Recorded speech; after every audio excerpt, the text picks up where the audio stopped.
In ancient Akkadian culture, there are 6 chambers or valves, but possibly more in this temple. It's located near the 3 crosses, very, very far south, so we're talking about kind of that tip. It is considered the world's richest temple, even according to G's Book of World Records and article. And it was a $1 trillion hidden treasure chambers discovered at Temple $1 trillion, honestly. I think it's way beyond that. I know that that's the estimate, but I think it's way beyond that. And I think it goes well. I know it goes into things that are... You can put a monetary value on. My perspective on this too is like, well, first of all, when was the temple built? We know that we wouldn't necessarily trust those time frames. This is kind of meta.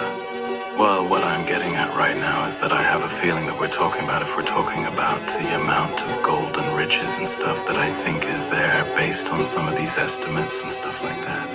I don't think this stuff was just from this civilization. Had to have been left over from previous civilization, right? Like, I mean, how do you get that much riches? Everybody at home watching, right?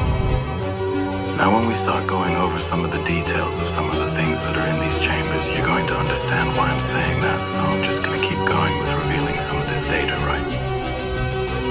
Exactly what you're saying. I mean, I know you don't know what the remote told you about. What you're saying is going down a path of where that temple couldn't have been created. First, it's called the Golden Temple back in the history, so something that was full of gold even in the distant past.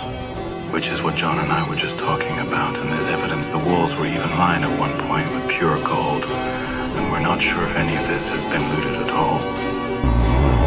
There are stories of deities, like physical form deities, visiting the people there sometimes in disguise as children, and we'll get back to this later as well, 88. It was a miracle plan to plunder the temple of its riches using mercenaries. But hundreds of divine serpents materialized and scared them away. The divine intervention inspired the locals to rise up and keep the mercenaries from trying again. Well, yeah, there's coming in to protect. This is because, we've seen Real Thing in the last episode, they're real entity, real. But you gotta wonder, like, how old is the story and did the step forward in order to block something? And if you haven't watched our episode, the previous one to this, definitely recommend doing that, because actually some of the things that they mention here, you and I discussed where the GL were capable of kind of going in and out of dimensions. So it is, according to what we were discussing, possible that actually materialized and scared them away. After an extensive history in 1750, 1750, the kingdom of Travancore, under the Travancore family time travel, dedicated the temple to Padman Swami. The main deity of the temple for each king and his descendants would be agents of the deity who would serve the kingdom, so the king's official titles of the Orion's belt.